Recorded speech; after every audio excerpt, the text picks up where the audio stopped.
अस्सलाम वालेकुम व्यूअर्स। तो कैसे हैं आप? मैं हूं कायनात। जैसे कि आप लोग जानते हैं, आपको अपने चैनल पे फिर से वेलकम कहती हूं। कोहनियों के बदनुमा दाग धब्बे दूर करने के चंद मुफीद तरीके आज मैं आपको बताऊंगी, क्योंकि अक्सर ख़वातीन बनाओ देती हैं। कोहनियों में स्याह और खुश धब्बे हाथों और बालों का हुस्न गारिद कर देते हैं। इसलिए आप नींबू के अर्क का इस्तेमाल बाकायदगी से करें।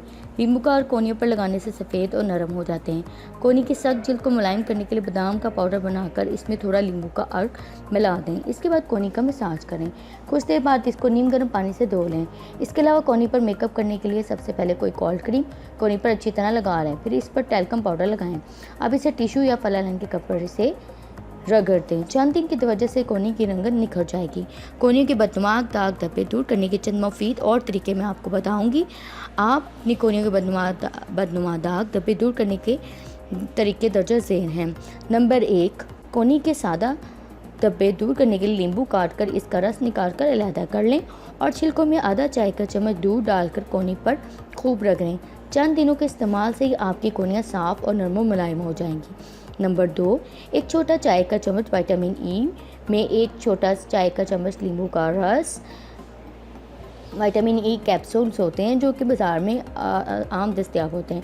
ग्लिसरीन 4 बड़े खाने के चम्मच दूध शामिल कर लें और इसका पेस्ट बना लें। फिर इस पेस्ट को कोहनियों पर 15 मिनट लगा रहने दें और इसके बाद कोहनियों को ताज़ा पानी से धोकर खुश्क कर लें। आपकी कोहनियों की दाग धब्बे इस पेस्ट के चंद दिनों के इस्तेमाल से ही गायब हो जाएंगे। नंबर 3, एक चाय का चम्मच नारियल के तेल में आधा चाय का चम्मच नींबू का रस मिलाकर लगाने से भी कोहनियों के बेदाग और ख़ूबसूरत हो जाती है।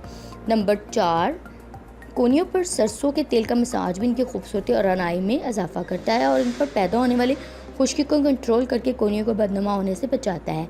नंबर 5 है कि ग्लिसरीन में अर्के गुलाब की मुनासिब मकदार शामिल करके लगाने से आपकी कोहनियों से बदनुमा स्याह धब्बे दूर हो जाते हैं। और नंबर 6 है सन स्क्रीन का बाकायदा इस्तेमाल भी ना आपकी कोहनियों को नरम और मुलायम मसाज बख्शता है, बल्कि इन्हें खुदरा और खुश होने से भी बचाता है। जी व्यूअर्स, आज की मेरी ये रेमेडी आपको कैसी लगी? इसको लाइक और शेयर ज़रूर कीजिएगा। तब तक के लिए अल्लाह हाफिज़।